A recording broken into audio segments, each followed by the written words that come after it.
다시 한번 인사할까요? 다 가지십시오. 다 주겠습니다. 하나님께서 여러분에게 다 주셨습니다. 맞습니까? 하나님은 우리에게 지금도 다 주십니다. 다 준다는 말은요, 현재 하나님이 우리에게 주신다는 얘기입니다. 지금 우리에게 주십니다. 다시요. 현재 우리에게 필요한 것을 하나님이 주십니다. 이게 다 주시는 겁니다. 다른 말로 해볼까요? 하늘을 나는 새도 다 가졌습니다. 그가 오늘 먹을 음식을 탁탁 먹죠. 새들은 우리보다 낫습니다. 왜요? 그들은 믿음이 너무 충만해요. 내일 일을 걱정하지 않네? 여러분은요?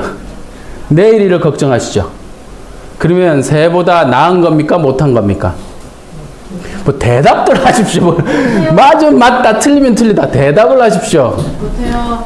그러니까 새보다 못하다고 얘기하기는 자존심이 상하는 겁니까? 아니면 그렇죠. 뭐 혼자만 대답, 혼자. 그렇죠. 인간은 새보다 더 훌륭한 하나님의 형상을 갖고 있습니다. 그런데 새들도 걱정하지 않는데 왜 우리는 걱정하며 살까요? 어쩌면 우리가 새들보다 더 많은 지적 능력을 갖고 있어서 그런지도 모릅니다. 하지만 그 지적 능력이 하나님이 원하는 방향으로 가야 되는데 그것이 현재라는 시간, 이곳이라는 시간에 주어져 있습니다. 혹시 여러분 성경 말씀 기억하십니까? 너희가 맹세하지 말아라. 맹세 하늘로도 땅으로도 하지 말아라. 이것을 지나치는 것은 악이다. 이렇게 얘기하셨죠. 그러면서 뭐라고 그러시냐면 예할 건 예하고 아니할 건 아니하라 라고 말씀하셨어요. 이게 무슨 말이에요? 여러분은 맹세, 저는 한 적이 없는데요. 나 오늘 이렇게 할 거야. 내일은 이렇게 할 거고 내 삶은 이렇게 살 거야. 이건 맹세일까요? 아닐까요? 맹세의 한 종류죠. 근데 왜 성경에서는 그걸 악이라고 할까요? 이게 자기의 의지와 자기의 생각이 나와버린 겁니다. 성경에서는 자기의 것, 인간의 것을 악이라고 합니다. 근데 그 다음 대답을 들어보십시오. 예할 것은 예하고 아니할 것은 아니하라. 이게 뭡니까 이게? 여러분, 자 대답해 보십시오. 예 해보십시오. 예. 예. 아니요 해보십시오. 아니요. 아니요. 예, 아니요는 누가 쓰는 언어예요? 사람이 쓰죠. 물론. 그런데 예, 아니요는 사람 중에서 누가 잘 써요? 내가 잘 쓴다고요? 네. 잘 보십시오. 주인과 종에서 쓰는 언어예요. 예, 아니요. 예, 알겠습니다. 주인님. 아니요. 아닙니다. 알겠습니다. 예, 아니요는 종이 쓰는 언어예요. 예할 것은 예하고 아니요 할 것은 아니야 하라는 것은 하나님이 주인이고 너는 종이야. 그러니까 너의 인생의 주인은 나야. 그러니까 난데 왜 너는 예하고 아니요. 자, 내가 너를 쓰려고 한다. 그랬더니 사람이 저는 안 됩니다. 못 쓰겠습니다. 이게 말이 됩니까? 하나님이 쓰겠다 하는데 안 된대. 이걸 뭐라고 부르죠? 이걸 교만이라고 부르죠. 하나님이 사용하지 않겠대. 근데 자기가 막 하겠대. 이것도 교만이죠. 그렇죠? 하나님께서는 우리를 어떻게 인도할지 모르는 겁니다. 근데 우리의 인생이 왜 어려워졌습니까? 내 다짐 때문에, 내 고집 때문에, 내 생각 때문에 내가 그렇게 할 수 있을 거라고 생각하고 나는 그걸 선택한 겁니다. 근데 정말 하나님이 그렇게 하라고 하셨습니까? 아닐걸요? 우리의 많은 인생에 어려움을 겪은 것은 우리의 생각 때문이었고 또는 친구와의 관계, 의리, 뭐 여러 종류가 있습니다. 아니 그대의 인생의 주인이 그대가 아니고 하나님이시라면 여러분이 결정하기 전에 하나님께 물어봐야죠. 그분이 하라는 것을 따라야죠. 맞습니까? 안 맞습니까? 맞아요. 그런데 맞다고 대답하는 여러분이 왜 그렇게 안 사셨어요? 야단치려고 하는 게 아니라 앞으로 그렇게 살지 말자라는 의미에서 바꿔서 얘기하고 있는 거죠. 저는 원래 불교 집안에서 태어났습니다. 어머님이 불교인이었기 때문입니다. 그런데 안타깝게도 아버지는 불교인이 아니셨어요. 기독교인이셨어요. 근데 왜 저는 불교 집안에서 태어났다 이렇게 얘기할까요? 저는요, 하나님께 은혜를 받기 전까지 아버지가 기독교인이라는 걸 몰랐습니다. 아버지는 기독교인이었고 매주 교회를 다녔는데 저는 아버지가 기독교인인 걸 몰랐고 내가 은혜 받은 다음에 아버지가 기독교인인 걸 알았다는 것은 도대체 우리의 아버지는 기독교인이 맞을까요? 아닐까요? 자식에게 교회 가자는 얘기 한마디도 하지 않은 그 아버지가 정말 기독교인이 맞을까요? 안 맞을까요? 대답하지 마십시오. 근데 그런 집안에서 태어났지만 결국 저도 목사가 되었고 저희 작은 형님도 목사님이고 큰 형님도 목사님입니다. 하나님의 은혜로 그렇게 바뀐 거죠. 아버지가 기독교인이라는 걸 말하지 않았던 이유, 또 어머니는 불교인이었는데 왜 기독교인이 되었을까? 아니, 왜 불교인으로 남았을까? 기독교인 아버지를 만났는데 교회를 안 갔을까요? 그런 건 아닌 것 같습니다. 왜냐하면 결혼식 사진을 보면 분명히 아버지와 어머니는 목사님 앞에서 주례를 섰습니다. 그럼 교회를 갔었어야 정상이죠. 근데 이게 교회를 안 가고 불교로 계속 남았다는 건 아버지가 잘 살았다는 뜻이에요? 못 살았다는 뜻이에요? 못 살았다는 뜻이에요. 결혼하고 얼마 안 있어서 아버지가 바람을 피웠습니다. 그럼 불교인 어머님이 교회를 가고 싶을까요? 안 가고 싶을까요? 그래서 안 가신 겁니다. 제가 처음으로 아버지와 이 문제를 가지고 올해 한국에 와서 물어봤습니다. 아버님이 이제 80이 넘으셨어요. 83세세요. 한 번도 이런 대화를 제가 아버지께 물어본 적이 없어요. 아버지께 물었습니다. 아버지, 젊었을 때 왜 바람을 피셨습니까? 라고 묻지 않고 이렇게 물었습니다. 아버지, 바람을 피셨을 때 양심이 찔리지 않으셨습니까? 저희 아버님 대답이 뭐라고 하신 줄 아세요? 양심에 찔렸으면 내가 그렇게 했겠냐? 이거 뭐 당당한 것도 아니고, 뭐 이게 대답 같기도 하고 아닌 것 같기도 한 이 대답. 양심에 찔리지 않았기 때문에 내가 양심에 찔렸다면 그렇게 했겠냐? 그게 아버지의 대답이었어요. 근데 저는 그걸로 만족했어요. 왜요? 아버지랑 이런 대화를 해본 적이 없었는데 살아생전에, 아버지가 언제 돌아가실지 모르잖아요. 이제 나이가 많으셔서. 살아생전에 그 입에서 이야기라도 들었으니 됐다. 그렇지만 어머님은 한평생을 그걸 가슴에 두고 한으로 사셨어요. 그러니 그 한에서 나오는 이야기가 좋은 이야기였겠어요? 나쁜 이야기였겠어요? 예, 저는 어릴 적에 너무 무서웠어요. 어머님을 집을 나가겠다는 말을 너무 자주 하셔가지고 제가 어머님이 어떻게 나가잖아요? 그러면 막 쫓아가는 거예요. 엄마! 쫓아가는 거예요. 제 기억에 생생한 기억이 있어요. 어머님이 짐을 싸들고 어디 가는 거예요. 그래서 제가 뒤에서 엄마! 하고 막 쫓아갔어요. 그리고 어머님을 딱 잡았어요. 뒤를 딱 돌아보시는데 다른 아줌마였어. 엄마가 아니었어. 근데 왜 그 기억이 남냐 하면 제가 얼마나 엄마가 도망갈 거란 말이 제 마음에 얼마나 많이 남았으면 그 장면이 내 기억에 있을까요? 근데 어머님 결국 도망가지는 않으셨어요. 그리고 지금껏 아버지를 괴롭히면서 살고 있습니다. 원수를 갚는다고 지금도 매일 잔소리를 퍼부으십니다. 막. 다행히 하나님의 은혜로 제가 목회자가 되고 또 우리 집에 제가 집을 들어가잖아요. 그러면 어머님에서 잔소리가 나오려고 할 때 제가 쓰는 방법이 하나 있습니다. 뭘 것 같으세요? 어머님, 나 어머님에게 좋아하는 찬송가가 듣고 싶어요, 어머님. 그럼 어머님이 막 잔소리, 어떤 찬송가? 왜요? 가만히 놔두면 습관을 쫓아서 옛 기억을 떠올리고 그 옛 기억으로 잔소리가 나가는데 잔소리가 발사되기 전에 방향을 트는 겁니다. 어머니 좋아하는 찬송가 그 하나 끝나잖아요. 그럼 또 잔소리 하려고 해요. 어머니 두 번째 좋아하는 찬송가. 그래서 저희 집에 제가 들어가면요, 어머님이 이 목사님 오셨습니다. TV 끄십시오. 이거부터 시작해요. 제가 TV 소리를 싫어하거든요. 너무 귀가 아픈 거예요. 특별히 하나님 말씀을 전해야 할 때는 그게 너무 귀가 아파요. 이게 하나님의 소리를 많이 듣잖아요. 그러면 세상의 소리가 정말 귀가 아프다는 걸 알아요. 제가 하나님의 소리를 세 번째로 들었던 음성이 뭐였냐 하면 그게 어느 교회 주일학교 여름 성경학교를 도우러 갔었어요. 막 돕는데 여름 떼학교초였거든요. 그게 지금도 성경 기억나요. 아산만. 아산만에 있는 조그만 교회였어요. 근데 아이들은 많더라고요. 열심히 섬겼어요. 점심이 딱 됐어요. 그러면 점심을 줘야 될까요? 말아야 될까요? 주는 게 정상이죠. 그렇죠? 그런데 전도사님이 이렇게 얘기하셨어요. 죄송합니다. 섬기는 사람이 없어서 점심을 드릴 수가 없습니다.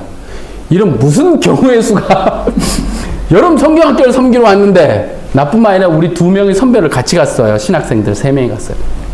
점심을 못 준다는 거예요. 그래서 그 여름에 더워가지고 방 안에 들어왔습니다. 그리고 다들 런닝셔츠 입고 방 안에 다 엎드려 있는 거예요. 그냥 춥다. 아니 배고프다. 힘도 빠졌고 덥다. 그래서 누워 있었습니다. 근데 그때 제가 막 화가 나는 거예요. 누구한테 화가 났을까요? 교회한테? 전도사님한테? 여러분 이럴 때는 하나님께 화내는 겁니다. 하나님께. 막 화가 나는 거야. 하나님, 다른 것도 아니고 하나님의 일을 위해서 섬기러 왔는데 점심도 안 주면서 하나님, 세상에도 그렇게 안 합니다. 세상도. 근데 어떻게 하나님이 점심도 안 줄 수 있습니까? 막 그랬더니 하나님이 말씀하셨어요. 뭐라고 저한테 얘기하셨게요?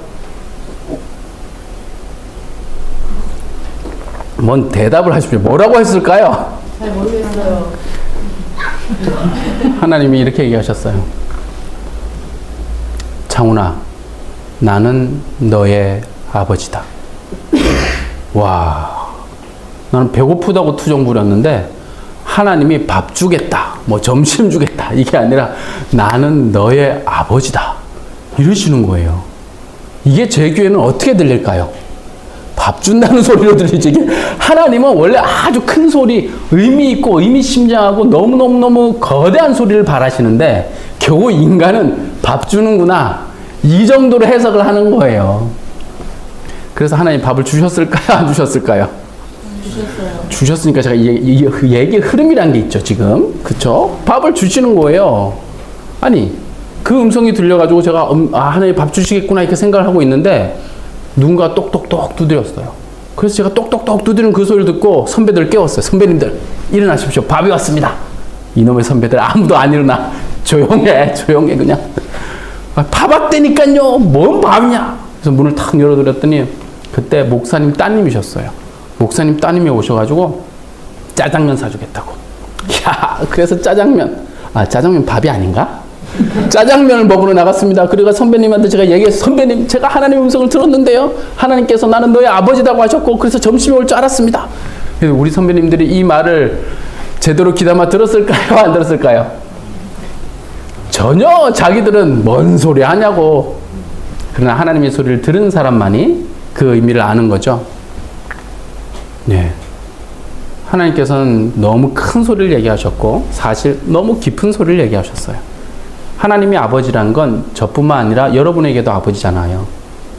아버지가 아이의 신음소리를 듣고 마음 아파하고 밤새죠. 그쵸? 여러분의 신음소리를 하나님이 듣고 오늘도 아파하시겠죠? 여러분의 고민에 하나님은 고민하지 않으실까요? 고민하시겠죠? 하나님은 누구보다도 센시티브 하시고 누구보다도 감정이 풍부하세요. 근데 왜 혼자 고민하십니까? 왜 혼자 아파하십니까? 그리고 왜 안 될 거라고, 아무도 도와주지 않을 거라고 하십니까? 사람은 아무도 도와주지 않을 수 있어요. 그러나 하나님은 달라요. 왜요? 하나님은 아버지잖아요. 아버지가 그 자녀를 어떻게 잊어요? 육신의 아버지는 그럴 수 있어요. 그러나 하나님 아버지는 그럴 수가 없는 거예요. 근데 오늘 본문 말씀 갈라디아서 5장 18절 한번 본문 말씀 읽고 가볼까요? 다시 본문 말씀 읽어봅시다. 5장 18절 준비 읽습니다. 준비 화면을 보여주시고요. 갈라디아서 5장 18절 한번 읽어볼까요? 읽습니다. 준비 시작. 저희가 만일 성령의 인도하시는 바가 되면 누가 나의 인지를 아니하리라. 먼저 이거부터 만일 성령의 인도하시는 바죠. 성령의 인도하시는 바. 성령의 인도는 앞에서 쭉 우리가 세 번 했던 것처럼 하나님의 소리, 복음 있죠? 복된 소리. 그 소리에 이끌려가는 것을 성령의 인도하심이라고 하는 겁니다. 맞지 않을까요? 하나님의 마음, 하나님의 생각이 우리를 이끌어가는 겁니다. 그 인도하시는 바가 되는 건 내가 인도하는 게 아니라고요. 하나님의 소리가 성령께서 우리를 인도하시는 바가 되면 율법 아래 있지 아니하니라. 율법, 눈에 보이는 뭐를 해야 되고 말아야 되고 하는 그런 율법 아래 있지 않는 유일한 방법이, 다시 말하면 눈에 보이는 것을 쫓지 않을 수 있는 유일한 방법이 눈에 보이지 않는 그분의 소리를 쫓아가는 겁니다. 성령께서 우리 속에 계셔서 말씀을 하시거든요. 귀로 들리는 건 아닙니다. 우리의 마음이 그걸 느끼는 거예요. 이걸 다른 말로 해볼까요? 사도 바울은 뭐라 그랬냐면, 하나님의 말씀을 가지고 하나님을 따르지 않는 너희를 누가 심판할 거냐 하면 양심을 따르는 이방인들이 너희를 심판할 거다 하셨어요. 이거를 우리의 말씀으로 대입하면 양심을 따른다는 것이 곧 성령을 따른다는 것하고 연결되어 있다는 뜻입니다. 여러분은 믿음이 너무 좋아서 기독교인만 하나님을 따른다 이렇게 믿을 거예요. 근데 사도 바울은 그렇게 얘기하지 않았어요. 이방인들이, 이 양심을 따르는 그들이 하나님을 따르는 것과 같다는 표현을 이렇게 해버린 겁니다. 이제 또 혼란이 오기 시작하는군요. 야, 머릿속에서 잠깐만, 예수님 안 믿어도 그러면 양심을 따르면 되는 것이야? 여러분이 쉽게 판단하지 말고 쉽게 생각하지 마십시오. 성령이 오시기 전 아브라함은 하나님의 음성을 듣습니다. 어떻게 듣습니까? 성령이 오시기 전 다윗은 하나님을 쫓았습니다. 어떻게 쫓을 수 있습니까?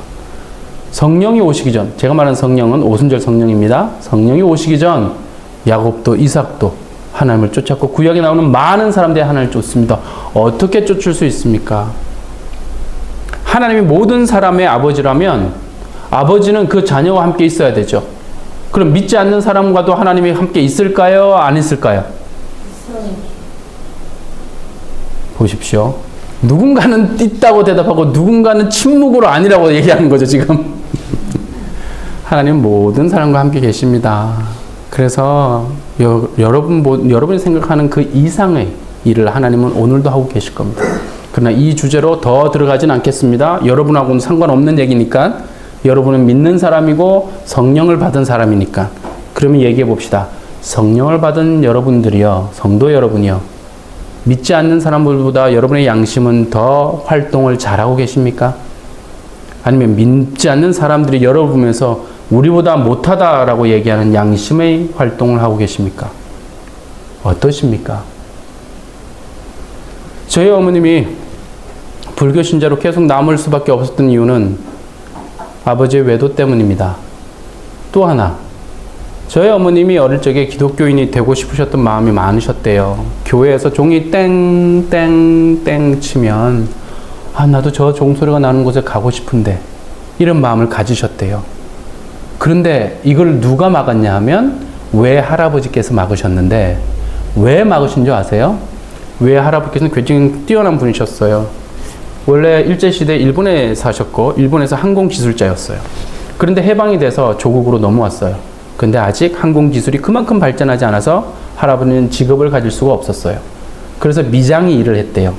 미장이 일을 했는데 보십시오. 믿지 않는 사람들의 집에 가면 수고한다고 그분들이 음식도 주고 막걸리도 받아다 주고 그러셨대요. 근데 믿는 기독교인들의 집에 가면 음식도 안 주고 막걸리도 안 주더래요. 그렇겠죠. 기독교인들은 술을 안 마시니까 막걸리를 안 줬겠죠. 자기는 안 마시지만 인부들에게 줘도 됩니까? 안 됩니까? 할아버지는 이놈의 기독교인들은 기본이 안 돼 있다고. 그러니 기독교는 믿을 게 못 된다고. 그래서 따님인 우리 어머님에게 교회는 가지 말라고. 누가 길을 막은 겁니까? 그 알량한, 술 마시면 안 된다는 그 알량한, 저는 알량한이라고 얘기했습니다. 죄송합니다. 그 알량한 가장 기초 같은 믿음 때문에 본인은 안 마신다고 하지만 노동에 찌든 사람들이요, 그 막걸리는 사실 몸을 풀어주는 피로회복제와 같은 역할을 하잖아요. 근데 그것까지 막을 필요는 없었던 거죠. 우리가 어쩌면 하나님 그분의 길을 막고 있는 건지도 모릅니다. 갈라디아서 5장 4절도 한번 읽어볼까요? 4절 있습니다. 준비 시작. 그리스도 안에서 율법을 얻게 하는 너희는 그리스도 율법 안에서 의롭다함을 얻으려는 유대인들, 율법 안에서 의롭다함을 얻으려는 여러분들, 율법이란 건 눈에 보이는 것, 바리새인들, 사두개인들이 다 눈에 보이는 것, 그것 쫓으려고, 기독교인인 것처럼 보이는 것, 그것 쫓는다고, 제사 지는 저 제사 제도를 쫓고 할례를 받고 1년에 3차례씩 예루살렘에 올라가고 자기들이 소를 바치고 양을 바치면 하나님 안에서 하나님의 은혜가 충만한다고, 믿음이 있는 사람이라고 누가 그랬습니까? 외형이 중요한 게 아니잖아요. 그 내면이 정말로 하나님의 은혜, 하나님의 그 그리스도의 은혜 안에 있는지가 아닌지가 중요하잖아요.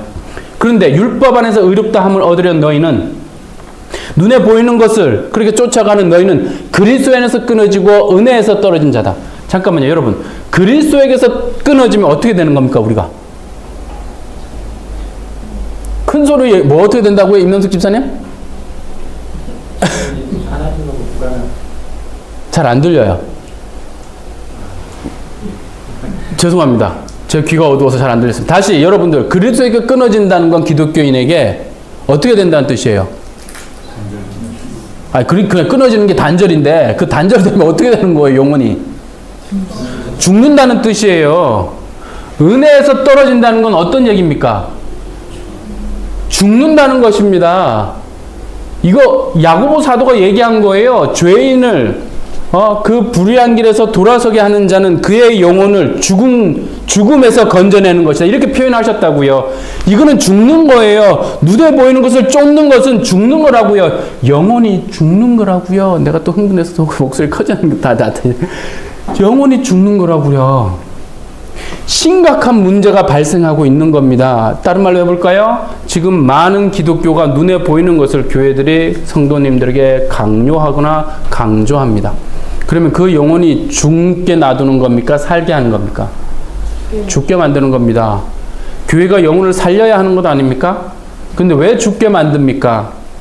교회 조직을 운영시키려고, 교회 건물을 운영시키려고.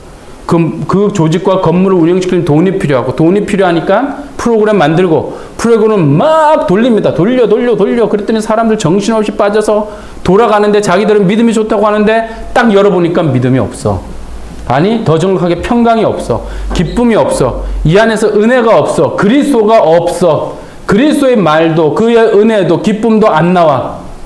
그럼 도대체 교회가 뭘 한 겁니까? 죽인 거나 마찬가지죠.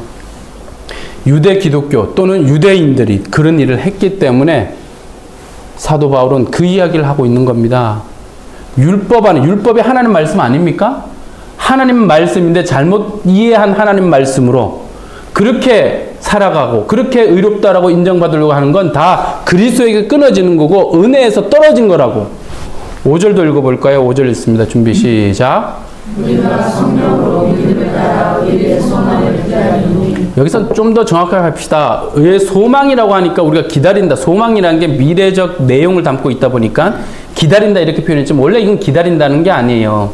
이거는 지금 받아들인다라는 뜻이에요. 성령으로 믿음의 의라는 것 또는 소망이라는 것을 지금 끊임없이 우리는 성령으로 말미암아 이 믿음이 생기고 이 믿음으로 말미암아 의라는 것이 우리에게 생기는데 이것이 소망이라는 걸 만들어내는 거야. 이걸 우리는 지금 끊임없이 웰컴 받아들이고 있는 중이야. 4절과 5절은 같은 의미의 내용을 다른 말로 표현하고 있는 거예요. 그리스도에게 끊어지지 않는다는 것은 하나님께서 우리를 의롭게 해주는 이 소망이라는 것이 끊임없이 우리 속에 들어오는 현상이야. 근데 그건 성령으로 말미암아 하나님이 우리에게 말씀하심으로 말미암아 우리에게 이런 일이 생기는 거야 라고 얘기를 덧붙이고 있는 거예요. 6절도 읽어봅시다. 6절 다 같이 읽어볼게요. 준비 시작. 그리스도의 사명은 할례나 부활이나 효력이 없되 사람으로서 역사하시는 믿는 분이구나. 보세요. 할례를 받든지 받지 않든지 이것은 효력이 없다. 작동하지 않는다.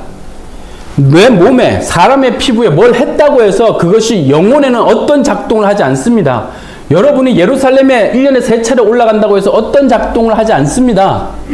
여러분이 소를 바치고 양을 바친다고 해서 어떤 것도 작동하지 않습니다. 성령이 작동하지 않으면 어떤 것도 작동하지 않습니다. 근데 이 성령이 작동하면 어떻게 되냐 하면 보세요. 할례나 모양의 효력이 없으되 사랑으로서 역사하는 믿음뿐이니라. 잠깐만요.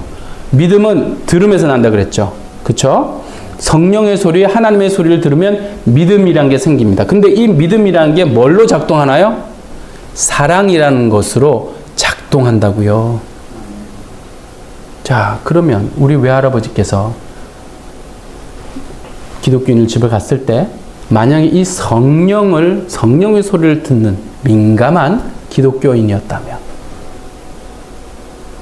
미장이 일을 하는 할아버지를 보면서 저희 외할아버지를 보면서 성령께서 뭐라고 얘기했을까요? 따뜻한 음식이라도 줘라. 너가 술이 싫으면 음료수라도 사다 드려라. 성령께서는 그러셨을 거예요. 그런데 기독교인은 나는 술을 마시지 않습니다. 그러니 줄 수가 없습니다. 할래나 뭐할래? 눈에 보이는 신앙과 눈에 보이지 않는 하나님의 성령을 쫓아가면 율법 아래에 있지 않는 것이다. 전혀 이해하지 못하는 기독교인들에 의해서 하나님의 길들이 막히는 일이 발생하는 거죠. 사랑이 뭡니까? 계속 가볼까요? 7절 들고 봅시다. 준비 시작. 너희가 가는 길을 잘하더니 누가 너희를 막아 진리를 순종하지 못하게 하는 보세요. 진리를 하나님의 소리 진리거든요. 성령의 소리 진리거든요. 여기 진리라는 게 문구를 얘기하는 게 아니에요. 어떤 진리의 문구를 얘기하는 게 아니라 성령께서 너에게 들려오는 소리를 막아버린 것이 무엇이냐? 할례를 받으라는 하나님의 말씀, 그걸 가지고 잘못 가르친 건데 8절 읽어볼까요? 8절 읽습니다. 준비 시작. 그 권면은 너희를 부르신 이에게 정하는 것이 아니니라. 자녀들아 너희에게 그리스도의 영광이 이르기까지 당신을 위하여 사는 이상하군요. 예, 8절이 다른 거 섞여 있었습니다. 자녀들아 너희 속에 그리스도 형상은 저번 거고요. 8절 그 권면을 너희를 권면 보십시오. 그 권면 그 할례를 받으라는 것은 너희를 부르신 이에게서 난 것이 아니니라. 이게 무슨 말입니까? 너희를 부르신 이가 누구십니까? 여러분을 부르신 이가 누구시죠? 그리스도 하나님 성령님이시죠. 그런데 그 권면 그 가르침은 하나님이 가르치는 가르침이 아니야. 이해되십니까? 기독교 안에 하나님이 가르치라는 가르침이 아닌 가르침이 너무 많습니다. 그분께서 가르치라고 하는 가르침이어야 하는데 지금 보십시오. 할례를 받으라는 건 구약에 있는 말씀이고 있는 말씀이니까 그대로 가져와서 이방인 기독교인 너희도 할례 받아야 돼 이렇게 얘기하는 것이 하나님께서 성령께서 너희를 부르신 분이 가르치는 가르침이 아니라고 하셨습니다. 근데 그런 가르침을 목사인 저도 많이 가르쳤어요. 왜요? 모르니까. 하나님께서 가르치라는 가르침이 아닌 걸 내가 모르니까 지식으로 가르친 거죠. 자, 그래서 제가 2017년부터 AS를 하러 다닙니다. 여러분, 목회자가 말씀을 가르쳤는데 잘못 가르쳤다고 생각이 들면 다시 AS를 해야 됩니까? 말아야 됩니까? 해야 돼요. 그런데 AS 하는 목사님 보셨습니까? 못 보셨습니까? 못 봤어요. 봤잖아요, 지금 앞에. 그래서 2017년부터 AS를 하러 다닙니다. 근데 이 AS를 After Service라고 하죠. 그렇죠? Yes, please, thank you. 그래서 그렇게 AS를 하러 다니는데 자, 하나님의 입장에서는 AS 할 사람이 한두 명입니까? 여러 사람이 있죠. 그러니 하나님께서는 AS를 하라고 목사님들을 다시 가르치기 시작한 겁니다. 목사님들은 웬만해서는 말씀을 안 배웁니다. 그래서 이 목사님들에게 뭘 가르쳐야 하냐면 히브리어와 헬라어를 가르쳐야 합니다. 그래서 성경의 원래의 언어를 가르치면 이분들이 배우고자 하는 마음이 생기거든요. 그래서 제가 2017년부터 본격적으로 히브리어와 헬라를 목사님들에게 가르치기 시작했어요. 왜요? 하나님은요, 장훈아, AS 너만 하면 안 돼. 많은 내 종들이 잘못 가르쳤어. 이거 고쳐야지. 그러니까 내 목회자들 좀 도와다오. 내 종들을 좀 도와다오. 그래서 2017년부터 계속 매년 한국이든 아프리카든 다니면서 목사님들에게 히브리어 헬라를 가르치면서 말씀의 진짜 의미가 무엇인지를 다시 수리하기 시작했고 그 목사님들이 성도님들에게 다시 말씀을 바꿔서 다시 고쳐서 가르쳐주는 일들이 일어나기 시작했습니다. 너무 감사하죠. 그 일 때문에 전 지금 나와 있는 거예요. 가족을 떠나서 지금 거의 3개월이 넘어가는데 저희 가족을 버리고 나왔습니다. 그러나 염려하지 마십시오. 저는 가족을 버린 듯 하나 하나님께서 캐나다를 떠나기 전 말씀하셨어요. 창훈아, 여기는 내가 책임지마. 너는 내 일을 해다오. 그래서 우리 가족에게는 지금 현재 아무 일도 없습니다. 아주 아빠 없는데 잘 지내고 있습니다. 아빠 없기를 원하는 거 아니야 이거 혹시? 설마 저는 그렇지 않을 거라고 믿지만 계속 말씀 볼까요? 13절 한번 읽어볼까요? 13절 읽습니다. 준비 시작. 문제가 너희가 자유를 위하여 부르심을 얻었으나 그러나 그 자유로 육체의 길을 삼지 말고 오직 사랑으로 서로 기도하라. 보세요. 이상하죠? 이젠 자유를 얻었는데 율법이라는 것에 갇혀있지 않고 성령의 인도하신 바가 되니까 굉장히 기독교인이 자유로워지는 겁니다. 그런데 그 자유를 가지고 종이 되래요. 보십시오. 이게 반대어잖아요. 자유와 종은 다른 언어잖아요. 완전히. 근데 하나님 안에서 자유인 너가 종노릇해라. 서로에게 종노릇해라. 오직 사랑으로 서로 종노릇해라. 그걸 어떻게 하는 걸까? 4절 읽어볼까요? 한번 읽어보세요. 4절 시작. 같이 읽습니다. 시작. 14절 시작. 온 율법은 내 이웃 사랑하기를 내 자신같이 하라 하시는 말씀에서 이루어졌느니라. 야, 온 율법, 구약에 나오는 온 율법, 눈에 보이지 않는 그 많은 율법, 눈에 보이는 것은 다 폐했는데 음식 규정도 폐하고 제사제도 폐하고 성전도 없고 다 없는데 눈에 보이지 않는 율법은 남아 있어요. 그게 내 이웃 사랑을 내 자신같이 하라. 근데 옛날 버전에는 어떻게 돼 있죠? 내 이웃 사랑을 뭐처럼 하라? 내 몸처럼 하라 돼 있죠. 잠깐만요. 내 이웃 사랑을 내 몸처럼 하는 게 맞습니까? 내 자신처럼 하는 게 맞습니까?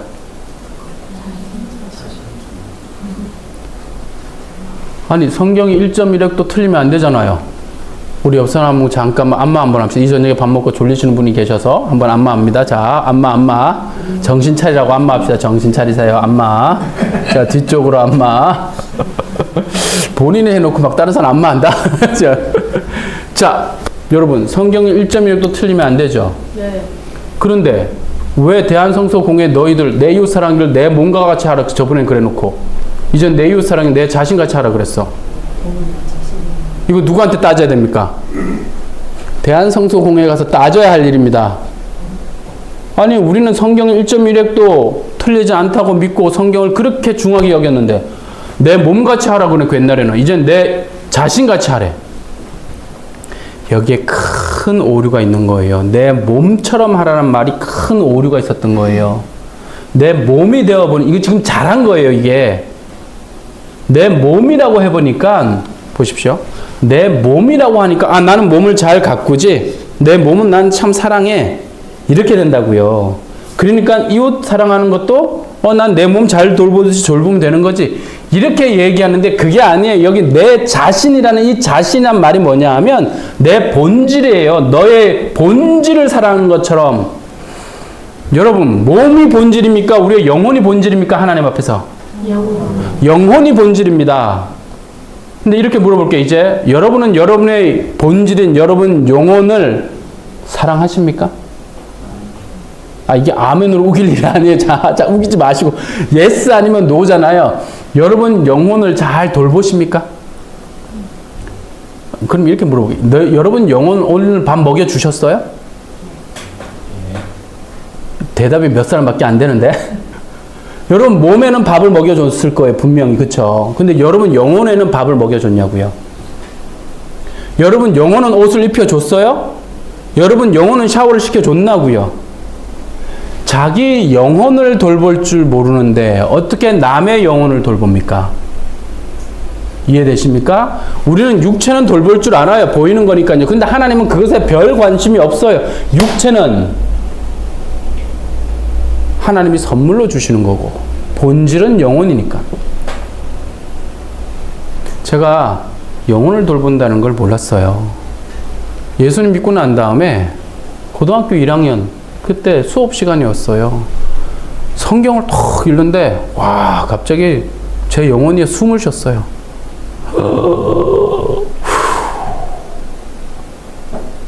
숨을 쉬더라고요. 제가 수요 예배를 딱 참석했는데 내 영혼이 숨을 쉬는 거예요. 여러분, 수요 예배 참석하거나 성경을 읽거나 하면 영혼이 숨을 쉴까요? 안 쉴까요? 내가 앞에까지 이렇게 얘기했는데 대답을 안 하면 진짜 곤란한데. 숨을 쉬어요. 여러분, 현장 예배에 오면 영혼이 더 숨을 쉽니다. 성령의 교통하심이 있기 때문입니다. 인터넷은 할 수 없어. 저희 같은 이 캐나다 지역에 멀리 떨어져 있어서 성도가 최소 1시간 반 이상 떨어져 있어요, 우리는. 그러니까 이럴 때는 어쩔 수 없이 영상으로 할 수밖에 없지만 최소한 20-30분 안에 있다면 이거는 모여 있는 게 정상입니다. 성령은 여기에 운행하시는 거거든요. 이게 더 맞습니다. 그렇죠. 맞다고 이렇게 응원까지 해주시잖아요. 현장은 이런 소리가 들리는 게 정상입니다. 부스럭 소리? 정상인 건 무슨 부스럭 소리? 여러분, 부스럭 소리가 났습니다. 그럼 여러분 어떻게 해야 됩니까? 낫나보다. 에? 뭐라고요? 낫나보다 그 생각을 지금 여러분 그건요 집중하지 않고 있다는 뜻이에요. 집중력을 키우면 되지. 제주도에 갔더니요 거기는요 어린아이들 막 18개월 된 어린아이도 있고 막 있어요. 이 어린아이들은 울까요 안 울까요? 엄마 품에 가만히 있기는 하나요? 아니에요. 그래서 제주도에 말씀 전하는데 애가 막 울기 시작해요. 또는 찬양할 때 막 떠들기 시작해요. 자기 나름대로 소리를 지르는 거예요, 벗더니. 그런데 음도 안 맞고 박자도 안 맞아. 자기 나름대로 찬양을 하는 거예요. 근데 그 아이가 그렇게 하면 사람들이 막 어떻게 할 줄 모르는 거죠. 말씀하는데 막 그런다고. 제가 뭐라고 그런지 아세요? 가만히 내두십시오. 내버려 두십시오. 이렇게 얘기했는데도 애를 막 데려가는 거예요. 그래서 내가 가만히 두시라고요. 아주 큰 소리로 그랬어요. 가르쳐 주려고. 애가 그런 건 정상입니다. 중요한 건 여러분이 그 아이보다 더 집중력을 해야 된다는 게 문제지 아이가 문제가 아닙니다. 그랬더니 데려갔던 아이를 다시 데려왔어요. 계속 얘기는 떠드는 거죠. 계속 제가 이들을 테스트했어요. 얼만큼 집중할 수 있는가를 봤어요. 그랬더니 결국은 집중을 하더라고요. 훈련을 시켰어요. 근데 이 아이는 참아내지 못하죠. 이 아이는 엄마 품에서 1시간 이상 못 있어요. 한 15분, 20분 있으면 그 한계예요. 한 15분, 20분 있다가 더 이상 어떻게 할 수 없는 그 한계가 이 아이가 온 거예요. 그럴 때는 데려나가셔도 됩니다. 훈련이 끝났으니까. 자, 부스럭 소리가 나면 여러분 어떻게 한다고요? 집중력을 기르고 여러분의 실력을 키우십시오. 왜 부스럭거리는 사람 탓합니까? 그분은 지금 뭐 부스럭거리고 싶어 했겠습니까? 얼마나 목이 타고 이게 집중력을 하고 싶어. 그래서 그렇게 먹은 건데 그거 하나 참아내지 못하면서 무슨 성령의 인도를 받는다고. 자, 옆서 인사합시다. 부스럭거려도 괜찮습니다. 시작. 자, 다시 한번 인사. 언제 뭐 한두 번 부스럭거렸어. 시작. 예, 차라리 보십시오. 율법이란 건 내 이웃 사랑을 내 자신같이, 자신이 맞아요. 몸이 아니에요, 원래. 내 영혼을 너가 돌볼 줄 아는 것처럼. 내 이웃을 사랑해야 된다. 이렇게. 이것도 사실 고쳐야 돼요. 언젠가는 이것도 고칠 건데, 이웃이라고 하니까, 이것도 웃기지? 여기에 원래 언어는 이웃이 아니에요. 원래 언어는 가까운 사람이란 뜻이에요. 여러분이 이웃이라고 하는 바람에 가족을 빼버렸어요. 하나님의 원래 언어는 너가 너의 영혼을 돌보는 것처럼 가장 가까운 사람을 사랑해야 돼. 여러분 가장 가까운 사람이 누구예요? 그렇죠. 그렇죠. 바로 옆에 있는 사람이죠. 우리 옆에 있는 사람 한번 허그해 줄까요? 허그. 자, 허그. 아유, 내 가장 가까운 사람. 이 가까운 사람이에요. 근데 왜 이웃이라고 하면서 자기의 가족을 빼버렸던 일이 발생한 거예요. 이웃이 아니라 원래는 가장 가까운 사람을 너가 너의 영혼을 돌볼 수 있지? 너도 영혼을 돌보지? 그래, 그것처럼 가장 가까운 사람을 돌봐줘야 돼? 그래야 주 예수를 믿어. 그럼 너와 내 집이 구원을 받는다 했죠. 내가 예수를 믿는데 왜 내 집까지 구원을 받을까요? 내가 예수 그리스도 그분에 의해서 영원히 돌봄을 당하니까, 내가 영원히 돌봄을 당하니까 내가 누구를 돌봅니까? 가장 가까운 내 가족을 돌보죠. 그러니 그들의 영혼이 사는 겁니다. 근데 한국 기독교가 어땠습니까? 가족은 돌보지 않고 교회를 돌봤어요. 그걸 믿음이라고 가르쳤어요. 왜 성경을 제대로 안 가르쳤을까요? 몰랐으니까요. 할 수 없어요. 근데 이 AS는 누가 해야 됩니까? 저 같은 사람이 해야 되죠. 원어를 읽어내고 그 의미를 아는 사람이 해야 되는 겁니다. 옛날 어르신들은 원어를 읽을 줄 몰랐잖아요. 그런 시대도 아니었어요. 지금 이제 컴퓨터 시대고 컴퓨터로 그냥 클릭만 하면 그 의미가 뭔지 아는 시대가 돼버렸어요. 그러니 목사님들이 그 어떻게 쫓아가는지 가르쳐 주는 거죠. 우리 옆 사람과 인사합시다. 당신의 영혼을 먼저 돌보십시오. 시작. 조금 전에 제가요, 성경 읽다가 영혼이 숨을 쉬었고, 그쵸? 수요 예배 나와서 숨을 쉬었다 그랬잖아요. 근데 숨을 어떻게 쉬었다 그랬죠? 쉬었다 그랬죠? 제가 이렇게 쉬었다 그랬어요?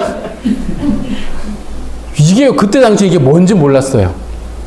여러분, 숨이란 건 지금 쉬고 계시죠? 소리도 들리지 않아요. 늘 자연스럽게 쉬어야 되는 거예요. 근데 저는 그렇게 쉰 게 아니에요. 하나님의 소리가 들려서 제 영혼이 살아났는데 숨을 쉬는 게 어떤 건지를 몰랐던 거예요. 그러니 성경을 읽었더니 모처럼 성경을 읽었더니 내 영혼이 모처럼 숨을 쉬어가지고 이거 거의 죽어가는 사람이 쉬는 쉼이에요. 이게 수요 예배 갔더니 여러분 영혼이 왜 건강하지 않았냐고요? 저처럼 숨을 겨우 한 번 영혼 절대 건강할 수 없습니다. 하나님이 사람을 만들면서 생기를 어디에다 불어넣으셨습니까? 그 코에 불어넣으셨습니다. 그랬더니 뭐가 됐대요? 생영, 살아있는 영이 됐다고 그랬죠. 살아있는 영은 그 코에 생기를 불어넣는데 여러분 코는 뭐 하는 기능을 하죠? 숨 쉬는 걸 하죠. 코로는 밥을 안 먹습니다. 숨을 쉽니다. 숨을 들숨 날숨, 그렇죠? 새로운 걸 받아들이고 내뱉죠. 그 왜 코에다 불어넣냐? 그건 의미가 있는 겁니다. 숨은 계속 쉬는 거야. 여러분 기도가 하나님과의 대화라면서요. 끊임없이 그분을 생각하는 겁니다. 일하면서도 생각하고 아니면 말씀을 또 계속 듣거나 기도하거나 예배를 참석하거나 그게 안 되고 환경이 우리가 일을 해야 되잖아요. 일할 때도 하나님과 같이 대화하면서 일하는 거죠. 이게 영혼을 숨쉰다라고 하는 겁니다. 숨이 쉬어지는 겁니다. 끊임없이 그분을 생각하는 것이 영혼의 숨을 쉬는 하나의 방법이랍니다. 저는 지금 계속 숨을 쉴까요? 안 쉴까요? 뭐 믿음이 있는 자들인지 없는 자들인지 저는 설교할 때도 영혼의 숨을 쉽니다. 왜요? 설교할 때도 하나님 당신이 말씀하셔야 됩니다. 그러니 하나님 말씀을 생각나게 하시고 하나님이 말씀하십시오. 그래서 끊임없이 하나님이 주시는 그 하나님의 생각을 여러분에게 전해주는 겁니다. 노트 없어요. 성경 하나밖에 없고요. 원고도 없어요. 아무것도 없습니다. 왜요? 그분이 이 안에 있고 저는 이 양식을 엄청 먹었습니다. 많이 먹었습니다. 그래서 성경에 약속하셨습니다. 하나님 나라를 위하여 훈련받은 율법학자들마다 자기 곳간에 옛 것과 새 것, 옛 보물과 새 보물을 갖고 있는 집 주인과 같다.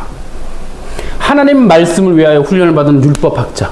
하나님 말씀, 하나님 나라를 위해서 하나님께서 훈련시킨 겁니다. 말씀을 엄청 주신 겁니다. 여러분 하루에 3끼 먹듯이 저는 이게 일이잖아요. 하루에 8시간 이상을 하나님의 말씀을 먹습니다. 가득히 차여 있는 겁니다. 그 중에서 하나님이 꺼내 쓰는 겁니다. 하나님이 꺼내라 하는 걸 꺼내는 겁니다. 이게 어려운 거라고요. 여러분 밥을 먹으면 자기 몸에 그냥 체득화되는 겁니다.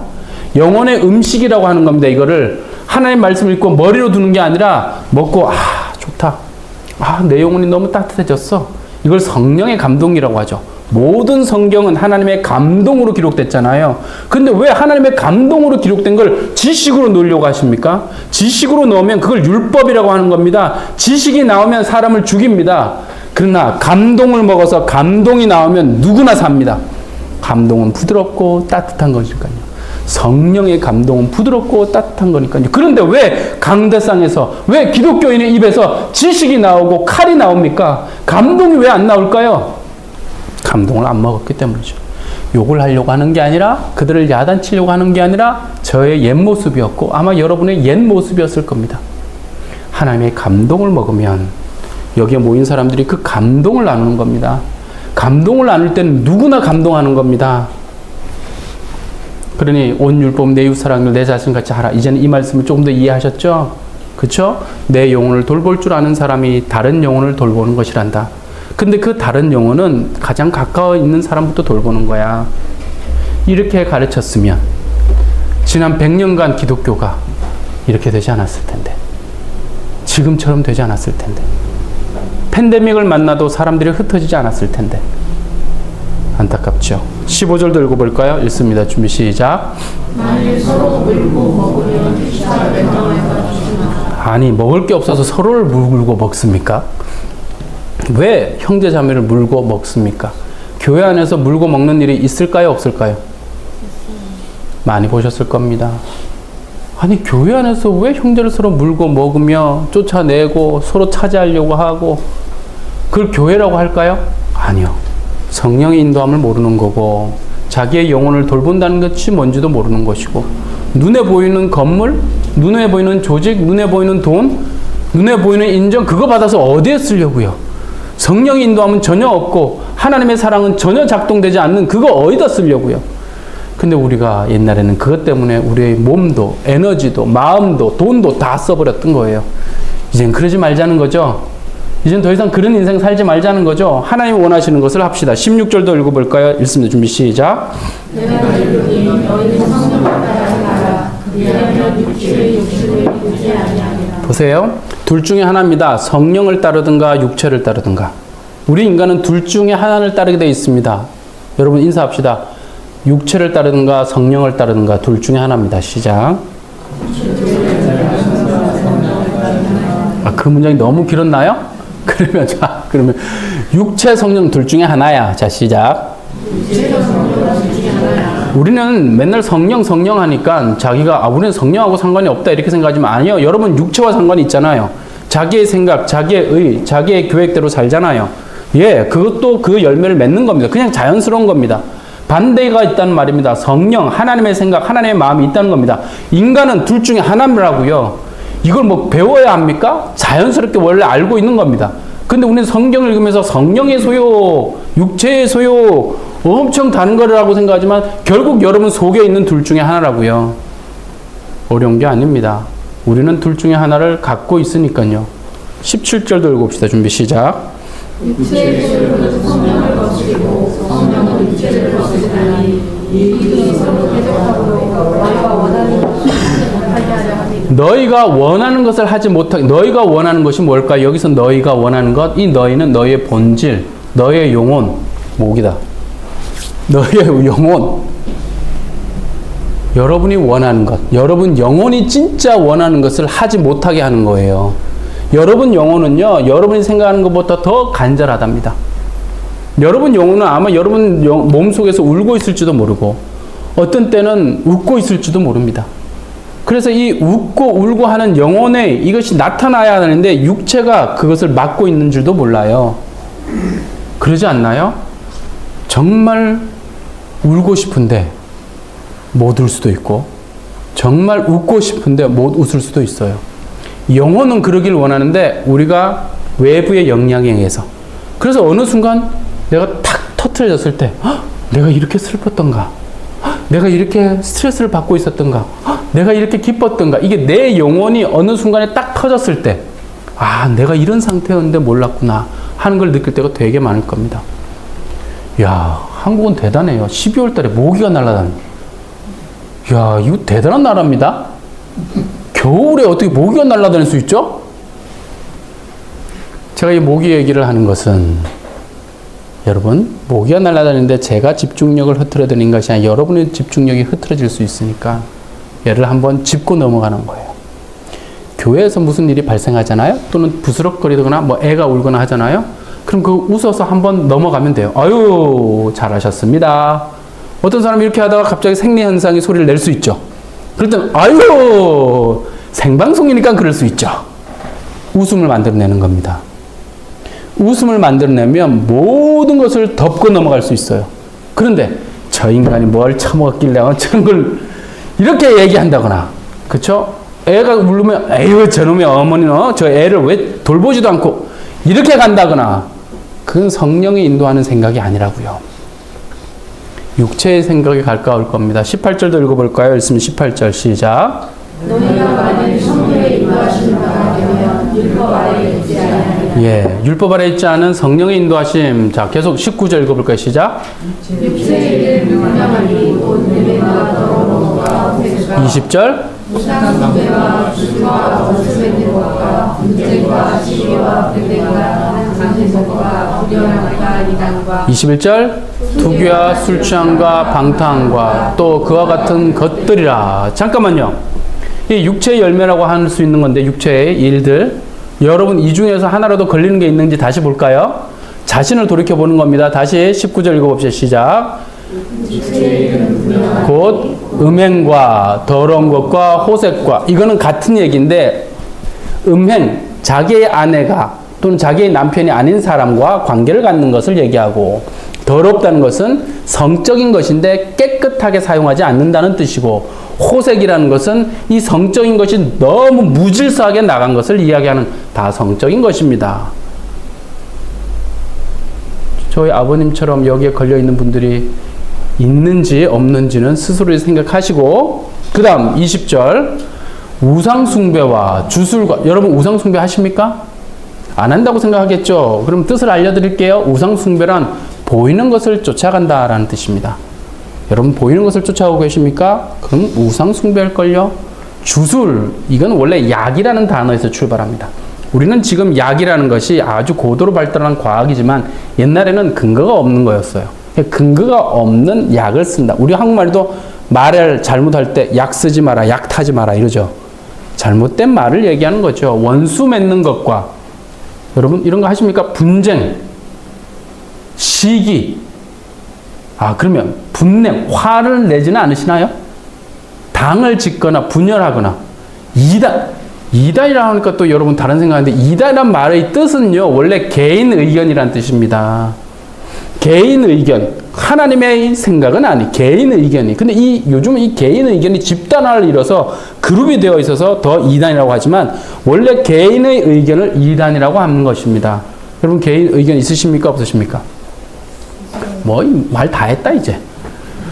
다른 건 몰라도 투기와 술 취함과, 시기, 질투, 투기, 술 취함, 방탕함. 이 술 취하는 것과 방탕함은 같은 단어인데, 술을 취했는데 술 취한 걸 넘어서서 아예 술 파티를 여는 걸 방탕함이라고 해요. 여러분 그와 같은 것들인데, 이 중에서 하나라도 걸리시는 분은 손을 들지 마십시오. 걸리시는 분은 손 들지 마세요. 이 중에도 하나라도 있다 하시는 분은 손을 들지 않습니다. 이 중에 나도 하나라도 걸리지 않는다 하시는 분은 손 드십시오. 아무도 없다, 아무도. 다 여기에 하나는 걸린다는 얘기군요. 좋습니다. 그럼 21절 다시 읽어볼까요? 21절 전체 읽습니다. 준비 시작. 투기와 술취함과 방탕함과 또 그와 같은 것들이라. 전에 너희에게 양념을 같이 살게 하려면 이런 일을 하는 자들은 하나님의 나라를 유업으로 받지 못할 것이요. 어떡하죠? 이런 일을 하는 자들은 뭐를 유업으로 받지 못한다고요? 하나님 나라를 유업으로 받지 못한대요. 여러분 어떡할까요? 하나님 나라를 유업으로 받지 못한다는데, 하나님 나라는 풀어봅시다. 하나님 나라는 죽어서 가는 천국이죠. 맞습니까? 아니라고요? 맞기도 하고 아니기도 하죠. 하나님 나라가 두 개의 언어로 적혀 있어요. 성경은 눈에 보이는 것과 눈에 보이지 않는 것 두 개가 있듯이, 하나님 나라도 죽어서 가는 하나님 나라가 있고 현재 누리는 하나님 나라가 있어요. 자, 앞뒤를 생각해 봅시다. 여러분 화를 내면 하나님 나라 천국에 못 간다라고 해석을 해봅시다. 그럼 이 중에서 천국 갈 수 있는 사람은 아무도 없는 거네요? 아무도 못 가는 거네요? 네. 그렇게 풀면 이 말씀이 맞는 거예요? 틀린 거예요? 틀린 거죠. 그러면요 봅시다. 화를 내면 이 하나님 나라를 누리지 못한다, 이 심령에 있는 하나님 나라를 누리지 못한다, 이건 말이 됩니까? 안 됩니까? 이게 말이 되는 거죠. 하나님 나라를 유업으로 받지 못한다는 이 하나님 나라는 눈에 보이는 죽어서 가는 하나님 나라가 아니라 우리 심령에 인하는 하나님 나라를 얘기하는 거예요. 그래서 화를 내면 하나님 나라를 유업으로 받지 못한다. 근데 갈라디아서 하나님 나라 엄청 얘기하죠. 유업 얘기 많이 하잖아요. 아브라함의 자손 유업을 이을 자니라. 그러면 아브라함의 자손이고 유업을 잇는다는 것은 어떤 유업일까요? 죽어서 가는 하나님 나라의 유업을 잇는다는 얘기예요? 아니면 우리의 심령의 하나님 나라를 유업을 잇는다는 얘기일까요? 흐름상 지금 그쵸? 흐름상 이 마음에 있는 하나님 나라를 유업이라고 하는 거예요. 그래서 아브라함은 하나님이 주시는 유업을 받은 겁니다. 하나님의 음성을 듣고 걸었던 그 100년이 하나님과 함께 누렸던 그 추억의 시간이 하나님 나라를 누렸던 시간입니다. 그래서 하나님이 그에게 약속을 이룬 겁니다. 너가 걷는 모든 땅을 내가 너에게 주마. 왜요? 하나님과 걸었던 모든 땅이 하나님 나라, 하나님이 주시고자 하는 유업이었기 때문입니다. 그런데 왜 하나님 나라를 눈에 보이는 이스라엘 땅이라고 자꾸 얘기해서 거기 가서 차지하려고 할 거야? 이스라엘 백성은 어리석은 거죠. 아직도 깨닫지 못하고 있는 겁니다. 2000여 년 성경을 쓴 사도 바울은 유대인이면서 하나님 나라 그 유업이 마음에 있는 거라고 분명히 얘기하는데 아직도 눈에 보이는 이스라엘 백성은 저기 가가지고 지금도 전쟁하며 그 땅을 차지하겠다고 저러고 있으니 아브라함이 하늘에서 통곡을 하고 있을 겁니다. 야, 벌써 1시간째다. 어떡하죠? 오늘 마지막 날인데 조금 더 해야 할까요? 지금 본문이 남았는데 말아야 할까요? 야, 여러분은 담임 목사님이 아니기 때문에 제가 여러분의 말은 안 듣지만 담임 목사님께서 하라고 그랬어요, 금방. 하나님 나라를 유업으로 받는다는 것이 우리 그 다음 22절도 읽어볼까요? 읽어봅시다. 하나님 나라를 유업으로 받는다는 게 이겁니다. 시작. 오직 성령의 열매는 사랑과 희락과 화평과 오래 참음과 자비와 양성과 충성과 온유와 절제니 이 같은 것에 금자의 법이 없느니라. 하나님 나라를 얘기하면서 이 얘기를 하는 겁니다. 하나님 나라라는 너희 속에 오는 거고 이 유업을 잇는다는 것은 이거야. 성령의 열매로 나타나는 것인데 사랑이야. 하나님 나라가 있다는 것은 사랑으로 나타나는 거야. 하나님의 사랑으로 열매잖아요. 열매로 나타나는 겁니다. 그게 많은 사랑이 왜요? 사랑을 받았으니까 사랑이 나오는 거예요. 사랑은 그래서 명령이 아니에요. 절대 사랑은 명령이 아니에요. 여러분 남편과 아내가 결혼하는 게 사랑하라는 명령 때문에 사랑한 게 아니잖아요. 사랑은 그냥 자연스러운 현상이에요. 열매라고요. 하나님이 먼저 사랑을 주겠다는 약속이 있는 거고 그 약속을 받은 사람이 원수까지 사랑하는 그 사랑을 엄청 줬기 때문에 원수를 사랑할 수 있는 겁니다. 명령이 아니라고요. 열매라고 하잖아요. 열매는 뭔가가 자꾸 받아 먹고 자라서 커지는 거잖아요. 두 번째가 희락입니다. 희락. 기쁨이란 뜻입니다. 이 뜻은 하나님이 우리에게 기쁨을 주겠다는 얘기죠. 그렇죠? 그러니까 기독교 안에 기쁨이 없다면 그건 기독교가 아닌 겁니다. 화평, 이거 샬롬이란 이야기인데 완전이란 뜻이에요. 원래 모든 것이 갖춰져 있기 때문에 오는 평화입니다. 이거 하나님이 우리에게 주십니다. 약속을 하신 거예요. 그러니 교회 안에서 사랑과 희락과 화평이 있는지 없는지를 보면 거기에 하나님의 나라가 지금 있는지 없는지를 알 수 있는 겁니다. 만약에 여러분이 교회를 선택해야 한다면 이런 교회를 선택하십시오. 그곳이 기쁨이 있고 웃음이 있고 평화가 있고 사랑이 있어야 합니다. 오래 참으면요. 여러분 오래 참음이 열매입니까? 아니면 여러분 오래 참으십니까? 이 성령의 열매라고 그랬잖아요. 오래 참는 거요? 만약에 그냥 우리가 알고 있는데 오래 참는 거라면 저기 불교인도 잘하고요. 안 믿는 사람도 다 합니다. 근데 이거 열매래. 성령의 열매래요. 여러분이 한글로 오래 참으며 적혀 있으니까 오해한 것 같은데 원래 언어는요. 계속되는 열정이란 뜻입니다. 성령이 끊임없이 열정을 주기 때문에 그 일을 지속할 수 있다는 뜻에서 오래 참음이지 여러분 보고 끝까지 참고 하라는 뜻이 아닙니다. 근데 기독교인들은 작동도 하지 않는데 끝까지 참으려고 그래요. 제가 안타까워서 이 얘기를 하는 겁니다. 작동을 하지 않으면 멈춰야죠. 여러분 약을 먹었어요. 그래서 감기가 걸려서 약을 먹는데 얘가 안 나아요. 그럼 그 약을 계속 먹어야 합니까? 말아야 합니까? 먹지 말고 다른 병원 찾아가야죠. 그런데 왜 여러분은 작동도 하지 않는 여러분을 기쁘게 하지도 않고 평화롭게 하지도 않는 그 약을 계속 먹습니까? 신약 구약을. 하나님의 말씀을 제대로 이해도 못하고 그 약을 계속 먹고 있어요. 이렇게 어리석은 기독교인이 어디 있습니까? 그러면서 이렇게 얘기합니다. 내가 기도가 부족해서 그런 거지. 내가 정성이 덜해서 그런 거지. 여러분의 정성과 여러분의 노력이 부족해서가 아닙니다. 그 약을 잘못 복용했기 때문입니다. 그게 기독교 안에 너무 만연해 있다고요. 흥분하지 말자. 자비는요. 여러분 자비는 누가 잘하는 겁니까? 자비란 단어 자체가 이미 불교 용어 아닙니까? 그럼 불교인이 엄청 성령 열매를 맺겠네요. 자비라고 번역돼서 그렇죠. 이것의 정확한 의미는요. 정확히 필요한 것을 준다라는 뜻입니다. 상대방이 돈이 필요한지, 위로가 필요한지, 격려가 필요한지, 또는 뭐 이삿짐 나를 뭐 그게 필요한지 누가 가장 잘 아실까요? 하나님이 가장 잘 아시죠. 그래서 이걸 성령의 열매라고 하면 성령께서 나를 인도하셔서 이 사람에게 가장 필요한 것을 공급하는 겁니다. 그걸 자비라고 한단 말입니다. 양선은요. 양선이란 말은 좋다라는 뜻입니다. 누가 봤을 때 좋은 거냐고요? 하나님이 봤을 때 좋은 거예요. 충성은요. 이랬더니 죽을 때까지 충성하다가 죽으려고 하시죠.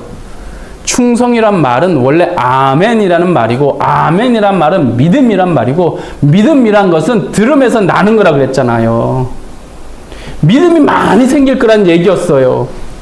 온유는 뭔데요? 온유도 여기 열매예요. 이게 온유라는 것은요, 우리가 알고 있는 그런 온유한 사람, 물에 물 탄 듯 술에 술, 이게 아니에요. 하나님께 반응을 하는데, 이 반응하는 게 엄청 많이 쌓여 있는 거예요. 그래서 하나님의 우리가 탁 뭐라고 하면 그냥 그것이 뭔지 아는 것을 온유라고 하는 겁니다. 다른 말로 해볼까요? 구약에 땅에 사는 사람, 이 사람보다 온유한 자가 없다라고 했던 사람이 모세입니다. 모세가 온유하다고요? 모세는요, 성났다고 해서 이집트 사람을 죽였던 사람입니다. 모세는요, 성이 나가지고 하나님이 주신 10계명을 그냥 부셨던 사람입니다. 근데 뭐가 온유합니까? 그가 하나님의 음성을 듣고 계속 반응을 해서 나중에는요, 하나님이 뭐라 그러면 딱 반응할 수 있는 상태. 그래서 누가 나의 편에 설 거냐? 쳐 죽여라. 이게 쉬운 언어입니까? 자기 민족을 죽인다는 게 쉬운 언어냐고요. 근데 하나님의 뜻이 무엇인지 그냥 아는 겁니다. 그래서 그 아는 대로 그대로 나가는 상태를 온유라고 하는 겁니다. 그럼 절제는요? 이것도 여러분이 열심히 하려고 하죠. 열매라니까요. 하나님에 의해서 끊임없이 그분의 말씀, 그분의 마음, 그분의 생각을 받아들이면 나타나는 현상인데, 절제라는 것은 컨트롤하는 힘이라는 뜻입니다. 내가 A와 B를 다 할 수 있는 겁니다. 그래서 어느 것을 할 수 있을 정도의 힘이 있어서 A도 할 수 있고 B도 할 수 있는데 B를 선택하지 않는 거죠. A가 하나님 앞에서 더 좋으니까. 이건 열매라고요. 이걸 금지할 법이 없다. 이 새로운 법을 얘기하는 겁니다. 이젠 율법이 아니라 하나님이 주시는 이 법이 우리를 다스린다는 얘기를 하고 싶은 겁니다. 그러니 여러분이 노력할 게 없습니다. 하나님의 소리를 듣고 먹으면 나타나는 현상을 얘기하는 것이니까요. 6장 1절로 가봅시다. 6장 1절. 같이 읽을까요? 시작. 형제들아. 신령한 너희는 온유한 심령으로 그러한 자를 바로잡고 너 자신을 살펴보아 너를 받으라 두려워하라. 여러분을 뭐라 부르냐면 신령한 너희 이렇게 부릅니다. 이게 성령의 사람이란 뜻이에요. 하나님의 소리, 복음, 복된 소리를 끊임없이 듣는 사람, 그 사람을 성령의 인도함을 받는 사람이라고 하고, 성경에서는 신령한 사람, 영적인 사람이라고 부릅니다. 그런 사람이 6장 2절 읽어볼까요? 읽는 준비 시작. 여러분, 그리스도의 법이 무슨 법입니까? 사랑하라는 법이잖아요. 자, 서로 사랑하라는 말의 다른 말이 너희가 짐을 서로 지라입니다. 서로 사랑하는 거요? 그걸 다른 말로 다시요, 짐을 서로 지는 겁니다. 옆 사람 인사합시다. 짐을 서로 지십시다. 시작. 짐을 서로 진다는 것은 무슨 말일까요? 그거를 우리 6절에서 이렇게 썼어요. 6절 한번 읽어볼까요? 준비 시작.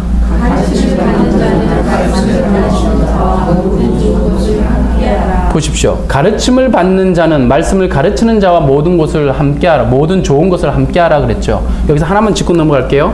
원래 언어는 가르침을 받는다, 말씀을 가르치는 자다 이렇게 적혀 있어 않아요. 원래 언어는 소리를 듣는 사람은 소리를 나누는 사람과 함께 이렇게 적혀 있어요. 다르죠? 가르치는 건 누구나가 할 수 있습니다. 근데 성경 그 얘기를 하는 게 아닙니다. 복음을 듣는 사람이, 하나님의 복된 소리를 들은 사람이 소리를 바라는 겁니다. 하나님의 소리를 바라는 겁니다. 이 소리를 바라는데 여러분은 하나님의 소리를 듣는 겁니다. 이게 맞는 겁니다, 여러분. 잘못된 가르침들 많잖아요. 그러니까 가르침이라고 하면 안 되는 겁니다. 이거는 하나님의 소리를 바랄 줄 알아야 한단 말입니다. 하나님의 소리를 바라려면 하나님 소리를 많이 들어야 합니다. 하나님 소리를 많이 듣는 사람이 하나님 소리를 바라는 것이고, 여러분은 하나님 소리를 듣는 사람들입니다. 그러니 하나님의 소리를 바라려니 하나님 소리를 들어야 하고, 하나님 소리를 들으려니 성경을 읽어야겠죠. 그런 사람들을 목회자라고 하죠. 직업이 그거란 말입니다. 그러니 그 사람들은 경제적 활동을 하지 않습니다. 그러니 나눠줄 게 없습니다. 경제적으로는.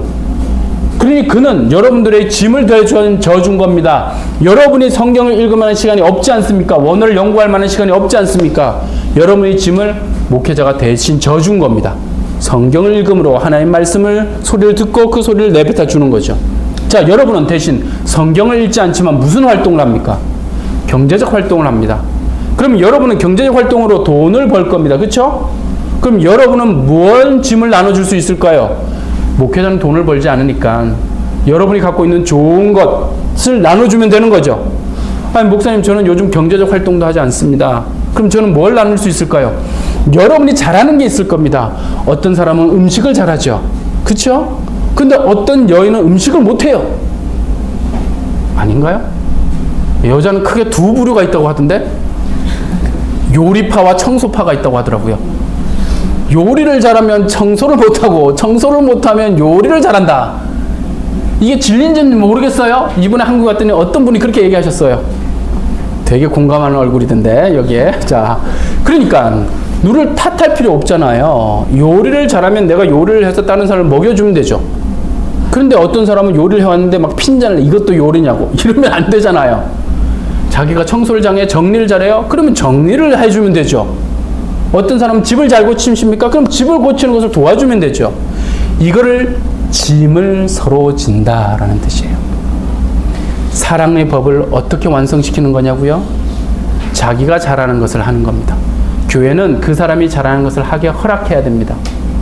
그래야 교회는 살아나는 겁니다. 어린아이들도 마찬가지죠. 저 어린아이들이 지금부터 벌써 잘할 수는 없는 거 아닙니까? 그러니까 잘할 수 있는 것들을 자꾸 허락하는 거죠. 짐을 서로 지는 겁니다. 거기서 끝나지 않네요. 7절 읽어볼까요? 7절. 7, 8절 있습니다. 준비 시작. 스스로 죽이지 말라. 하나님은 없이 돌림을 받지 아니하시나니 사람이 무엇을 주든지 그대로 거두리라. 하나님을 만유리 여기지 말라. 조롱하지 말아라. 속이지 말아라. 사람이 무엇으로 심든지 그대로 거둔다. 8절 읽어볼까요? 시작. 자기 육체를 위하여 심는 자는 육체로부터 썩어질 것을 거두고 성령을 위하여 심는 자는 성령으로부터 영생을 거두리라. 예, 여러분이 서로 짐을 집니다. 그래서 서로 하나님의 나라를 이루어갑니다. 사랑이란 나라를 이루어갑니다. 하나님의 나라를 이루어가는데, 여러분이 분명히 그 짐을 지지 않고 육체를 위해서, 자기 육체를 위해서 다 썼다고 쳐요. 그래놓고 영혼의 은혜를 받겠다. 이건 말이 안 되는 겁니다. 기본적으로 말이 안 되는 거죠. 그렇죠? 그러니 만약에 성령의 것을 거두고 싶다면 여러분의 돈을 나누고, 여러분의 물질을 나누고 힘을 나눠야 합니다. 그렇지 않고 어떻게 여기에 성령의 운행함이 있기를 바라십니까? 그건 불가능한 겁니다. 이게 맞겠죠? 이 말이 맞습니다. 계속 읽어봅시다. 우리 14절 읽어볼까요? 시작. 그러나 이는 그리스도의 십자가 외에 결코 자랑할 것이 없으니 그리스도로 말미암아 세상이 나를 대하여 십자가에 못 박히고 내가 또한 세상을 대하여 박히라. 여러분은 십자가를 자랑하십니까? 우리 기독교인들 십자가 엄청 좋아하잖아요. 아닙니까? 십자가, 예수님의 보혈 엄청 좋아하십니다. 근데 십자가를 자랑한다는 말의 진짜 뜻은 내가 죽는다는 뜻입니다. 내가 죽는 걸 자랑하십니까? 다른 말로요. 내 생각이 꺾이는 걸 자랑하시냐고요. 하나님의 생각이 살아나는 걸 자랑하시냐고요. 기독교인들은 용어로는 내가 십자가를 사랑합니다, 예수님을 사랑합니다 라고 하는데, 그것의 본뜻은 십자가를 사랑한다는 건 내가 죽는다는 뜻이고, 내가 죽는다는 건 내 생각이 죽는다는 뜻이고, 내 생각이 죽는다는 건 하나님 생각이 산다는 것이고, 하나님 생각이 산다는 것은 성령의 생각을 따른다는 것인데, 사도 바울은 예수가 내 안에 산다는 것을 자랑하고 싶은데, 여러분 무엇을 자랑하십니까? 15절 읽어볼까요? 읽습니다. 시작. 하려나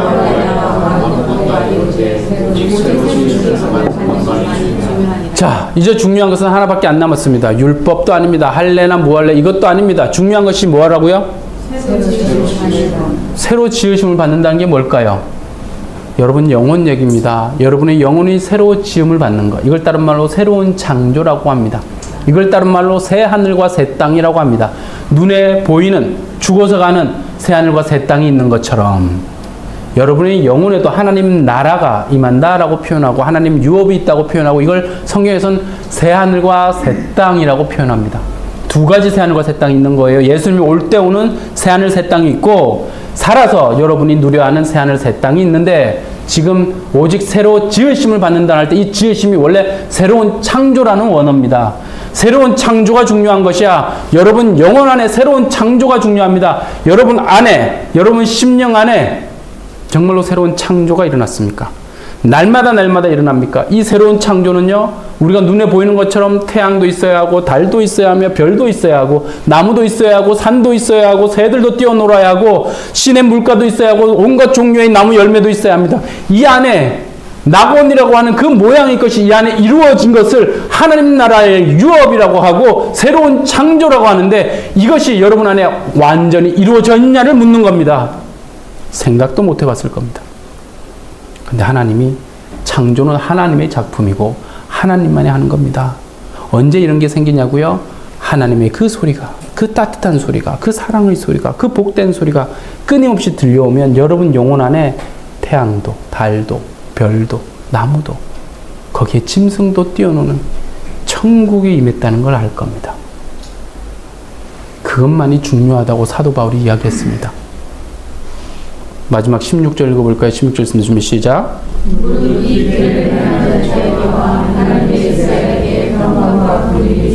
예, 무릇 이 규례 앞에 나온 요거 새로운 창조라는 것이 우리에겐 규례입니다. 이제 다른 율법이 없으면 이걸 규례라고 했습니다. 새로운 창조만이 우리에게 필요한 것이고 이것이 행해지는 사람에게 평강과 긍휼이 있을 거라고 얘기하셨습니다.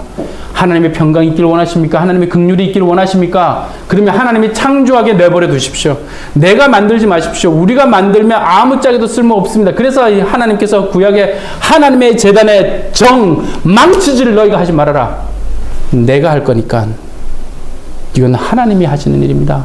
창조는 하나님의 작품입니다. 우리의 영혼에 하나님이 끊임없이 말씀할 때 그냥 가슴을 펴십시오. 그냥 태양볕이 오면 우산 쓰지 마십시오. 내려놓으십시오. 내 생각의 우산을 내려놓고 하나님의 태양볕을 맞으십시오. 그러면 우리의 영혼이 살찝니다. 그냥 움이 돋고 새싹이 나면 나무에 열매가 맺히는 겁니다. 이걸 하나님이 약속하신 겁니다. 이게 지금 4번의 설교를 통해서 하나님이 여러분이 주고자 하는 걸 다 퍼부었습니다. 저는 다 줬습니다. 제가 갖고 있는 보물을 지금 다 드린 겁니다. 그래서 다 받으라고 하는 겁니다. 다 가지십시오. 돈도 받지 않아요. 공짜예요. 그냥 다 받으십시오. 하나님이 이것을 날마다 주실 겁니다. 왜요? 창조는 한 번 일어나면 안 되거든요. 우리의 영혼은 새로움으로 날마다 새로움으로 와서 결국 이 새로움이 있을 때 마음에 희망, 노래라는 게 생기죠. 새로움이 없어지면, 신선함이 없어지면 우리의 삶은 죽음에 가깝게 됩니다. 그러니 육체는 나이 든다 할지라도 우리의 영혼은 날마다 새로워질 수 있는 겁니다. 영혼이 날마다 새로워지면 우리의 육체의 노화가 점점점 느려지죠. 그러니 하나님께서 여러분에게 주고자 하는 게 무엇인지 이해하셨죠? 이제는 이해하셨으면 기도하는 겁니다. 우리 이만수 목사님 나오셔서 기도를 인도하시게 갈 텐데 여러분 영혼이 이제는 그분을 만나는 겁니다. 말씀을 들어서 여러분 영혼에게도 만나지만 그분은 직접 여러분의 기도로 또 목사님이 어떤 식으로 기도를 인도해 줄지 모르겠지만 여러분 영혼이 이 저녁은 한 10시까지 기도한다 생각하고 기도했으면 좋겠습니다. 그래 봐야 우리 8시에 시작했어요. 10시까지 해야 전체가 2시간밖에 되지 않아요. 그러니 집에 뭘 놔두고 갔던 불을 껐던 안 껐던 생각은 접어두시고 잠깐 우리가 기도하십시다. 그래서 하나님께서 우리 마음을 터치할 수 있도록 허락해 드리십시다. 잠깐 제가 기도할까요? 하나님 아버지 감사합니다. 하나님께서 우리에게 다 주셨으니 감사합니다. 그리고 또 다 주시려고 하시니 감사합니다. 그 모든 것을 다 누리는 우리 되게 하실 하나님을 높여드립니다.